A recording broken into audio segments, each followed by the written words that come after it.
In this video, I'm going to teach you how to layer and create a modern shag haircut. This is a client of mine that I've been doing for quite some time. She has very fine, wavy hair, and some of the things that she wants in this haircut is number one, she wants it shorter in the back with tons of piecey textured layers. She doesn't want any blunt lines, and she always tells me, leave my points in the front, please. So that kind of is like an A-line bob vibe perimeter. So I will be parting it off in my 4 panels. If you've watched any of my videos, you always know I always map my haircuts out. And I'm going to start my first section by creating a 4 diagonal parting because I want it shorter in the back and longer in the front. The tool of choice that I'm going to use here is a feather razor. Because my client wants a very piecey, shaggy look and vibe to her haircut, I don't want to use my scissors. I don't want to create a blunt line. So by taking a piece of hair in between my finger and thumb on my left hand, if you are a lefty, then you would use your right hand, I'm just hold it with my fingers and then feather off using the tip of my razor. A way to kind of picture what it's doing on the ends is if you were ever as a child ever taken a knife and carved soap, it just kind of leaves a very soft kind of thinner edge to your soap. It's the same on a hair strand. I know I have weird metaphors, but that's just the way to picture it because what it's doing is it's cutting off the length, but not with a blunt edge. So watch in this next section that I'm pulling down, which by the way is just thin enough and thick enough so that I can see my guide underneath. I'm just using the tip of my razor and just kind of feathering the ends off. And you can see how those ends, they look piecey. They're not blunt and they're already wanting to move. Now remember, short hair pushes and directs long hair. So when you're using a razor in this method and you're just kind of feathering the ends off, you're making little hairs on the end that is going shorter to longer. So those shorter hairs are going to cause those ends to want to flip up and move a little bit. Now, if you notice each time before I take each section down, I always kind of stop and make sure that I'm on point and even on both sides. Now, as I move around to the side of the head, I'm being very aware not to lose my A-line shape that this client desires. Just a key point for you when you're cutting, always have a visual in your mind of the geometric shape that you're trying to achieve, the length that you want to keep in the front. Sometimes you get caught up in conversation and before you know it, you've cut too much off on the side and you've lost that shape that they desire. Here again, just double checking my balance.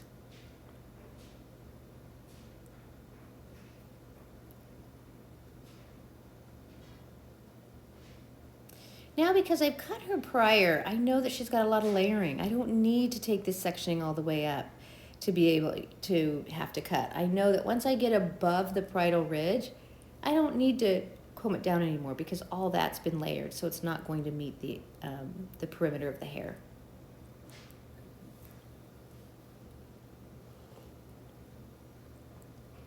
Now, if you notice, I have switched to a blade on the side. This is because if you notice on the side of her head shape here, her hair has gotten very fine. And this particular client, she likes to lighten her hair a lot too. So those ends get really fragile. And if they get too fragile, they don't want to do anything. We all know that. And I want to create just a little bit of strength in the perimeter of her hair on the sides. You know, one of the key points is, before you even start your haircuts, making sure that you take a look at the hair all the way around on your client's head shape. A lot of clients with fine hair, such as this client, the hair around the face is a lot finer and a lot more fragile. And it may require you to just strengthen that line there. And again, just looking in the mirror, double checking, making sure I'm balanced and even on both sides. Once you've established the perimeter, I'm going to create her fringe area. She likes a side swept bang, or fringe rather. I will take a triangular section right at the top of the frontal bone, and I'm taking one right at the middle of the center of her eye on her left side because I'm going to move it towards the right, pulling it straight out from the head and cutting. We're doing a layer there, and I'm going to work on a pivot from that first piece. We're going to take a traveling guide, but I'm working on a pivoting guide as well. And what I mean by that is just think of it as a half of a pizza. What I'm doing here is creating a side swept bang. So I created my guide at the center of the eye on the left side, and I'm working around to the other side and pulling each section over to the first guide that I created. So I'm using a stationary guide, but I'm working with pivoting sections and working my way around to the other side of the frontal bone. A good point of reference of when to stop is when you get to the edge of the eyebrow.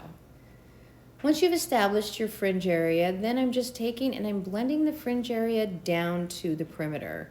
And I'm choosing to just kind of pull it straight down from where it lives and using my hand kind of as a little plate there so that I can see what I'm doing, and just point cutting from the fringe area down to the perimeter. Being very, very aware not to cut off that point that she always stresses to me that she doesn't want me to cut off. You'll get a little better view here on this side. I don't want to take too much bulk off around the face here. She's already really fine, so I'm being very careful to comb the hair down from where it lives and walking it around and then swinging it around to a place on her face. I'm using the center of her cheekbone here to swing it around too, just to keep me on point, and then double checking my balance. Once we've established the frame, the face frame, then we need to go back in and we're going to create those shaggy layers. I'm separating the front from the back. Good starting reference is find the apex, the very top of the head, and just let your comb drag down to just right behind the ear and separate it. You can see just from this point of view how thick this client is in the back area and how little hair she has in the front. Here I'm using 6-inch shears and I'm going in at an angle and using deep channel cutting. Just cutting off, I'm cutting off length, but I'm cutting it in a aggressive point cutting technique. I want it to be kind of choppy. Now note, on the very first section, you saw me just kind of look at it to see the bounce. That's something that I do to make sure that I'm cutting it short enough that I can get the volume and the bounce that I'm desiring, but not too short so that it doesn't stand straight up. So, you know, that's going to be your personal preference on that haircut, on what you and that client have discussed, on how short or how long you're going to keep that on the apex of the head. Now, around the back of the head, because the head is round, I'm going to work with pivoting sections, just like a pie, because the head is round. Pulling the hair straight out from the head and working my way from the very top of the head all the way down, meeting those layers to the guide that you established in the very beginning when you created the geometric shape of your haircut and the length. You continue with these pivoting sections until you reach the side of the head. At that point, you will take vertical sections. If you notice, I'm always taking a lot of my last section with me so I can see my guide, so I don't get lost in the haircut. I do use fine sections when I'm taking each section that I'm going to cut, but I always take a thicker guide from the previous section I cut. I'm one of those girls that tends to get a little lost in her haircut when I was learning how to cut hair, and this was just something that I incorporated in my cutting techniques, just because it just keeps me on point and I don't lose that guide.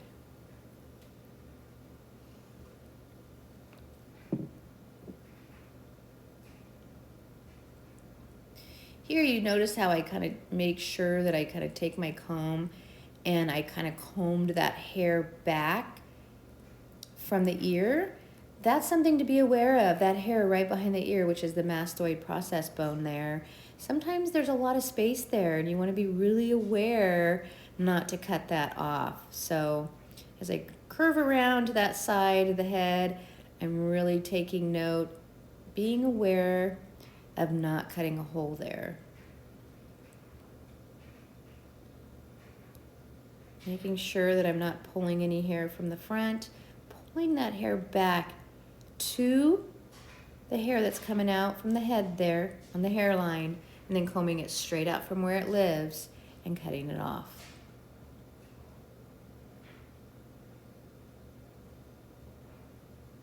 You can already see the movement and the life that's coming into this haircut. Now as I'm moving around to the side of the head, I'm working on vertical sections, but now I'm working with a stationary guide. I'm pulling it all back to that section right behind the ear because I want to maintain that length.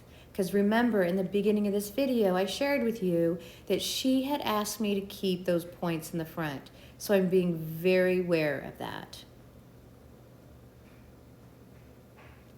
Here's probably a little bit better view of that pivoting sectioning that I took on the other side. These videos that I've been posting, they're just, I do not work with assistant any longer, and I do these haircuts and I have people requesting how to do them. So, you know, I just thought I would set my video camera up right next to where I work and videotape some of these haircuts and then go through and edit them and share them with you so that I can help you with your cutting skills working behind the chair.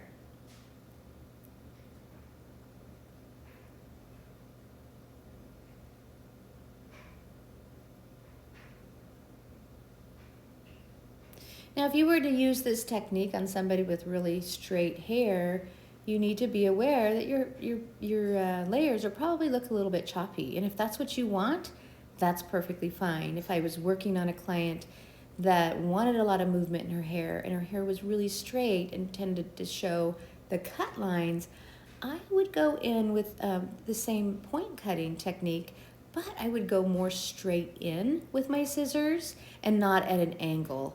That way I'm creating a softer edge on that, on the cut line.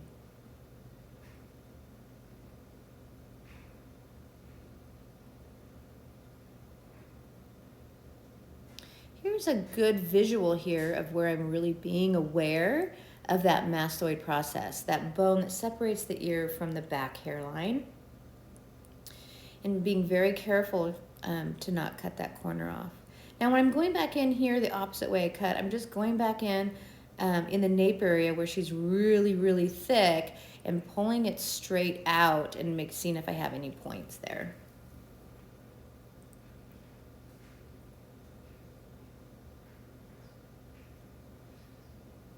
Okay, once I finish layering on that left side, then I'm going to join the back panel with that front fringe or bang perimeter that we created earlier. If you notice when I'm cutting, I always like to create, I work in a very systematic, I work with a system. And there's a method to my madness. I like to have almost like a dot to dot. You know, I create my perimeter, I create my guides so that I know where I'm headed all the time. I know where I'm starting, I know where I'm heading. It's just a way to keep you on point with your haircuts. Here, now that I'm layering or bringing that front fringe in and bringing it back into that back panel that we cut, I'm pulling it up. I've established my length on the top and I'm pulling it up, as you can see, to the length that I created in the beginning. There again, having a starting point and an exiting point. Once I reach the ear, I'm still going to pull up, make sure I don't cut that point off, blend it into that top guide that we created.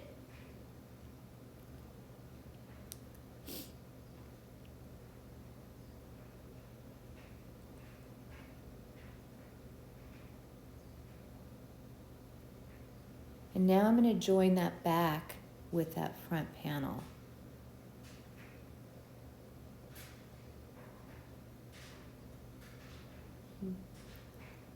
Being really aware to not cut off that front corner.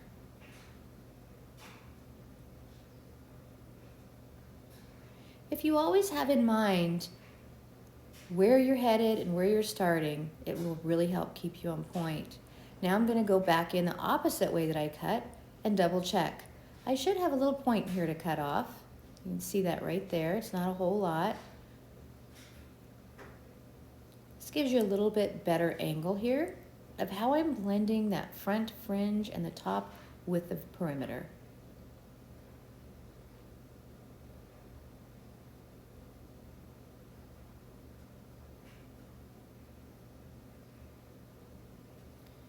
Using vertical sectioning with a traveling guide.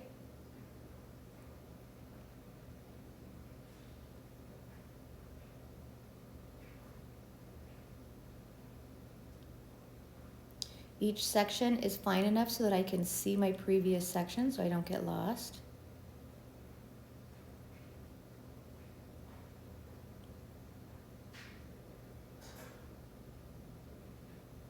You notice on the sides, the majority of your cutting will be above the parietal ridge.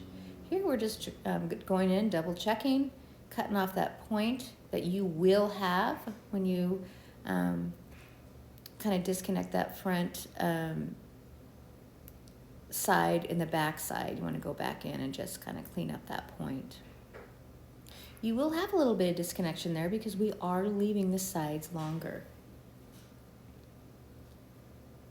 Once I've established all the layering and I'm happy with it, then I'm going to go through and blow dry my client's hair, because then what happens after we style it, that's when I make it mine, and that's when you will make it yours. The fine-tuning portion of the haircut, I think, is one of the most important stages of the haircut. First of all, for you, because you're able to put your vision, your stamp on that haircut. You are unique and you see things your way, and eventually your haircuts are going to be out there and people are going to recognize that they're yours. But the second thing of all, and the most important thing is your clients notice that, and it just establishes you as a professional and a master at your craft, and it just builds their trust and confidence in you. And just a side note, I think it's really important when you're blow drying your client's hair to teach them what you're doing. Talk to them about it. Like right here, I'm using my heat and I'm getting it really hot, and then I'm going back in and laying my blow dryer on top of it while it's cooling and allowing it to flip. Clients don't understand this, and we take it for granted that they just do. I think for me, when a client says, I can never style my hair like you did at home, that is not a compliment to me. That is telling me that I did not do my job. I want my clients to be able to go home and be able to style their hair the way I did so that they're happy with it. And another key benefit from that is when you teach them how to style their hair, they're going to want the products you used on them, because that's what you're teaching them how to use and what to use. And you know what? They're walking around with your work on their head, and if they can't style it the way you do and it doesn't look good, you're not going to get the referrals.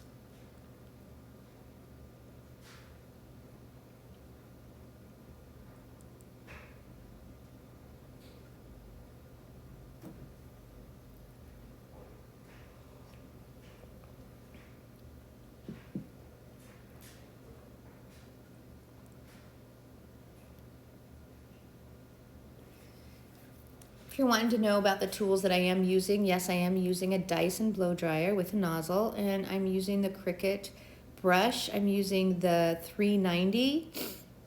They're my favorite brushes to use when I'm blow drying.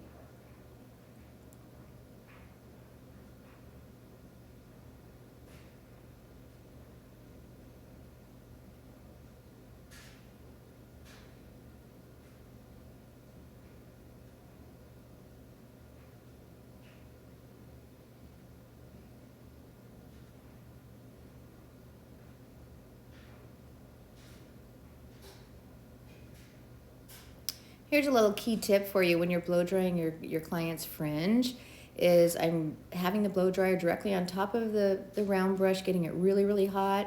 And when I remove it from the brush while it's cooling, taking my brush and smoothing it off to the side. That's just a great little tip to get that nice smooth fringe across the forehead. And it's also a really great tip for you to share with your clients as well.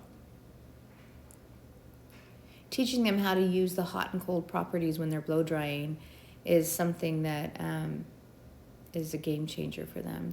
Your clients will thank you for that.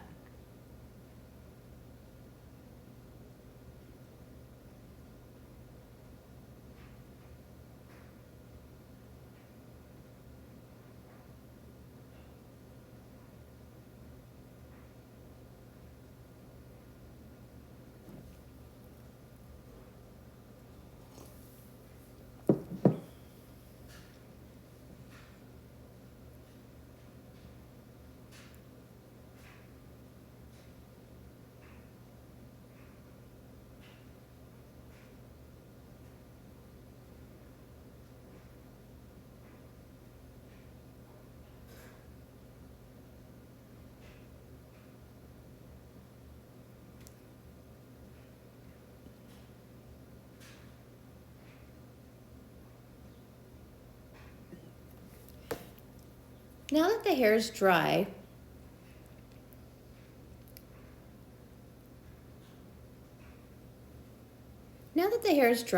now I'm going to fine tune it. As I'm looking at this, I feel like she's just a little bit thick here behind the ear. So I'm going to go back in and remove a little bit of weight.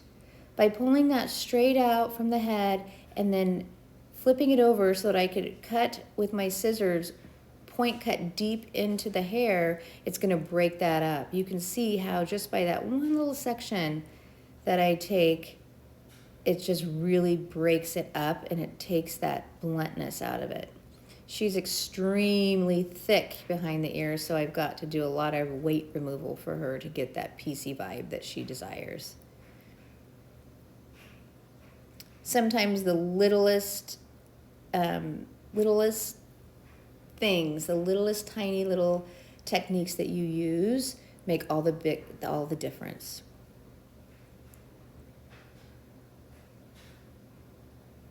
Now you notice I do flip my hand over. I do that so that I'm able to get in there and get my scissors going straight in, because what I'm trying to do is remove weight, but I want to keep it soft. You can see how that just pieces that out so much.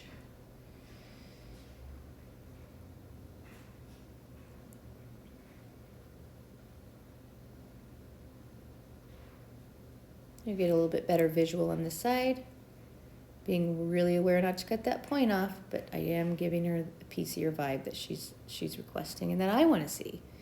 Basically, when you're fine tuning, people will say, "Oh, Sherry, you're such an intuitive cutter," and it's not so much that; it's that I'm looking at it and letting the hair talk to me and seeing what I like, what looks good, what doesn't look good.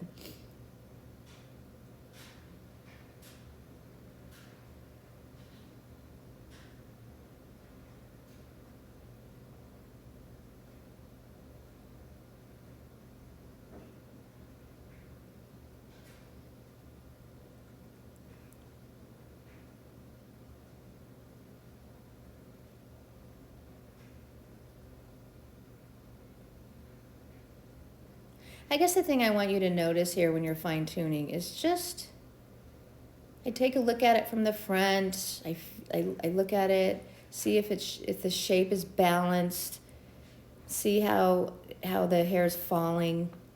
Kind of move the hair around a little bit, swing it around a little bit with my fingers, see how it's going to fall to decide where I want to remove weight.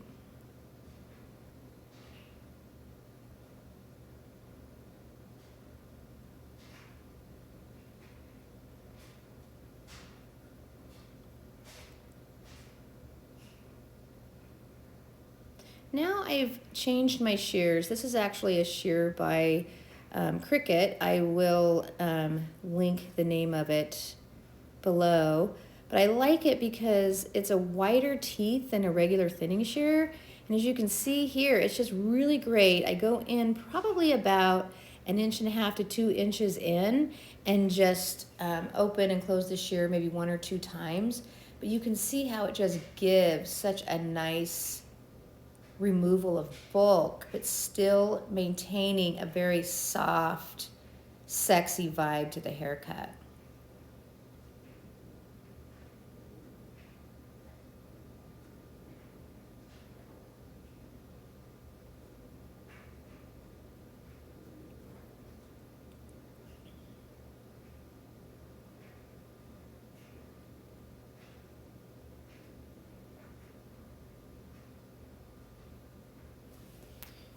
Just moving to the other side, doing the same thing.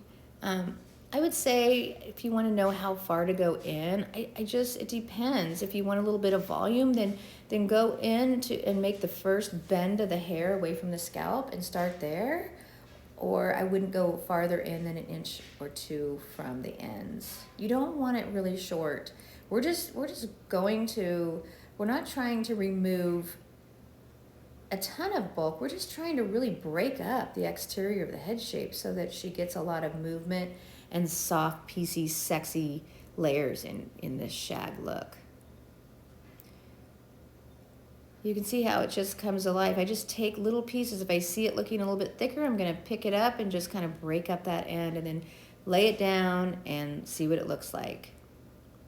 Key point here is don't just keep opening and closing your shear. Put your shear in, cut, let it drop, and look at it until you get used to how much your scissors going to cut. Here I've just kind of switched to a razor because I still feel she's a little bit thick there. So I'm just using my razor and just going in about 1 inch in and just kind of removing a little bit of hair there.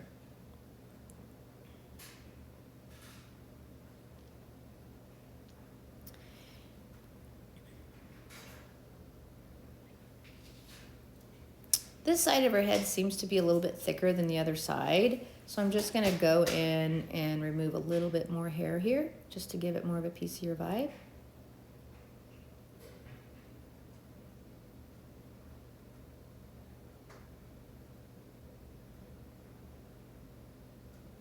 This, I'm doing some deep channel cutting on that. I'm just making some really strong V's in the hair. Because it's so thick, I need to remove a lot more than just by going in real straight in with my scissors. I'm going in more at an angle, and if you see, I opened and closed the shear a little bit more because I really am creating a V. Here I've brought out those shears again, those shears that I was sharing with you in the back. And what I'm doing is creating movement in the hair. So you can see I hit it, and then I walk my hands up or my fingers up. What that does is it creates a support system. I call it a shape within shape method. Doing it on the top as well. I kind of pull the hair up, bend it, and make a cut right at the first bend, and then walk the shear up about 1 inch from the ends and cut again. And what happens is that those hairs that are cut internally, they will support the longer hair. So your client is going to get a longer, get volume for a longer period of time with their style. You can see it just gives beautiful volume. It gives beautiful, sexy layers. I'm going back in here in the crown area because she likes a lot of poof. I think she's from Texas. But anyways, I'm just using my razor here just in the crown area where she has a lot of calyx and movement. You can see I'm just lightly taking a few hairs off. I'm not going below that first bend. You got to be really careful. Remember, with the shorter the hair, the stronger it is. I want to keep it at the first bend. You can see here I'm being careful not to go too low, and I'm just using the end of my razor just at the tip of it and just removing a little bit. And what it creates is shorter hairs in there to support the longer hairs. So she's going to get a lot more volume in that crown, and it's going to hold for her all day long.